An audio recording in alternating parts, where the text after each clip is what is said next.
Please motivate me I motivate you சீரீஸோடைய 5th video தான் இன்னைக்கு உங்களோட ஷேர் பண்ணிக்க போறேன். இன்னைக்கு பார்க்க போற டாபிக் என்னன்னு பார்த்தீங்கன்னா டைம் வந்து ரொம்ப ரொம்ப இம்பார்ட்டன்ட். ஒவ்வொருத்தருக்குமே ஒரு விஷயம் நம்ம செய்யணும்னு நினைப்போம். பட் நிறைய பேர் சொல்றது என்னன்னா, எனக்கு இதை செய்ய டைமே இல்லை அப்படின்றது மட்டும்தான். ஸோ டைம் இல்லை நம்ம சொல்லாம அட்லீஸ்ட் நமக்கான டைம் நம்ம தான் எடுத்துக்கணும். எவ்வளோ ஒர்க் இருந்தாலும் நம்மளுடைய மீன் டைம் நம்ம தான் அதுக்கேற்ற மாதிரி நம்ம எடுத்துக்கணும். ஃபேமிலி அது இதுன்னு எல்லாத்துக்குமே நம்மளோட டைம் ஸ்பெண்ட் பண்ணுறோம். பட் நமக்காக எந்த டைமே நம்ம எடுத்துக்கிறது கிடையாது. ஸோ நம்மளுடைய வெயிட் லாஸ்க்காகவும் நம்மளுடைய ஹெல்த்துக்காகவும் நம்மளும் கொஞ்சம் டைம் ஸ்பெண்ட் பண்ணலாம். அதை நம்ம ஒரு ஹாபியாகவே வச்சுக்கணும். டெய்லியுமே அட்லீஸ்ட் இதை ட்ரை பண்ணுங்க. டெய்லி பண்ண முடியாதவங்க அட்லீஸ்ட் வீக்லி ட்வைஸாவது வந்து உங்களுக்கான டைமை வந்து நீங்கள் எடுத்துக்கோங்க.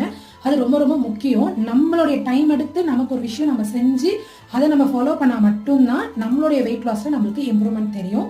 ஸோ இந்த வீடியோ உங்களுக்கு பிடிச்சிருக்குன்னு நினைக்கிறேன். வீடியோ பிடிச்சிருந்தா லைக் பண்ணுங்க. அடுத்த ஒரு டாபிக் கூட உங்க எல்லாரையும் மீட் பண்ணுறேன். பாய்.